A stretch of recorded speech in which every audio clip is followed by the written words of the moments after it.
This is the first level of push-up, and this will be one of the hardest in calisthenics. And in order to reach this highest level, you will have to follow through each step of training and also master the push-up exercises that will lead to the most challenging one.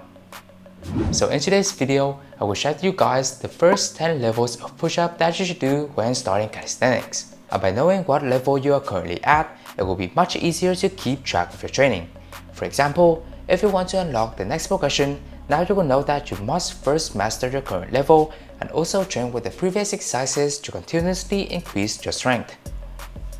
These 10 push-up movements will provide you with different benefits. Some of them will even be the core movements that will contribute to further advanced skill training. And I will also share with you guys some different variations that you can try for each level. Therefore, make sure to stick with the video until the end, and if you find it helpful, then a thumbs up would be super appreciated.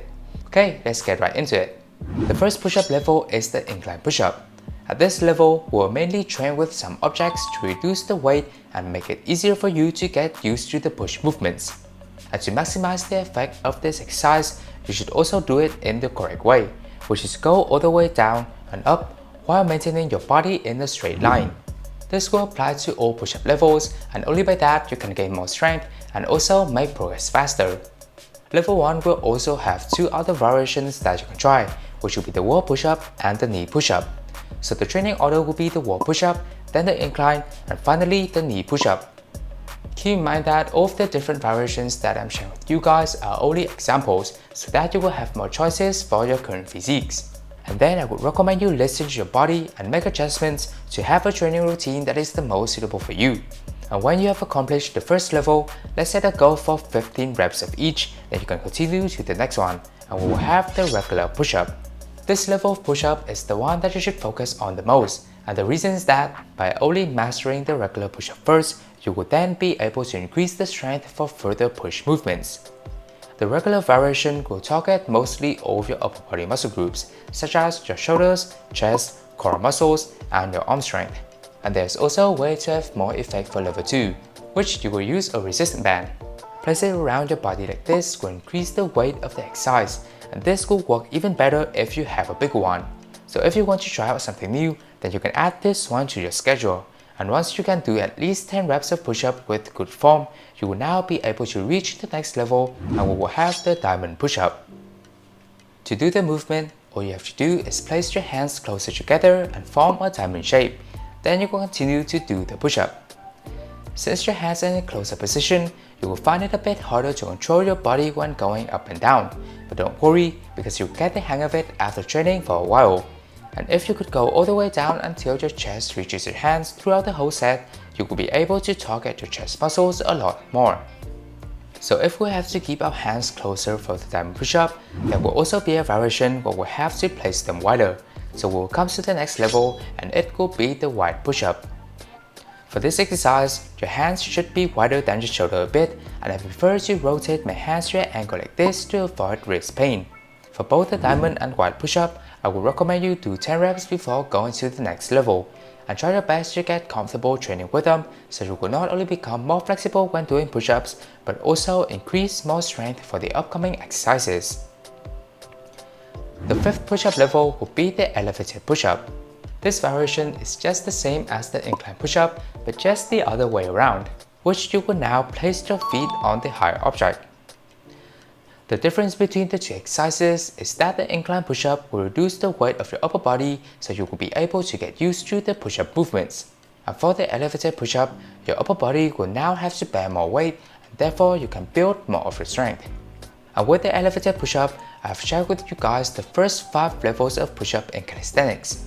These exercises will mainly focus on gaining your fundamental strength, and for the next 5 levels, they will begin to support you when making progress further. And coming to level 6, we will have the pike push-up. To do this exercise, you will start at the push-up position, then walk back with your hands until you reach a point like this. After that, you will do the pike push-up. This variation of the push-up will focus more on increasing your shoulder muscles, and it will be one of the main exercises that contribute to the handstand training.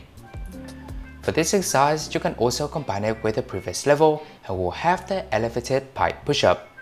Doing it like this will increase the effectiveness of both movements, And after you have mastered the pike push-up, we will now have the explosive push-up.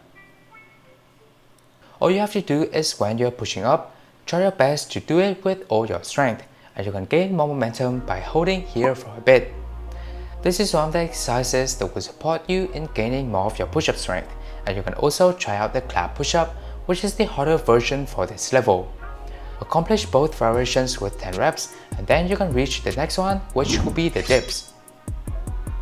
This movement will double the effect of the regular push-up, and the reason is that when you are doing the push-up, you are only focusing on the weight of your upper body, and when you do the dips, you will now have to work with your whole body weight.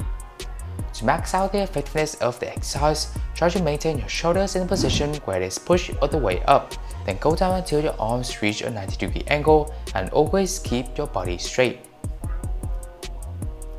There are also two other ways to do the dips that I found very interesting. First, if you do it in the regular way, it will focus more on your chest. If you lean forward a bit and do the movement, then it will target your shoulders. And finally, if your arms lean backward a bit when going down, then now it will gain more onto your triceps.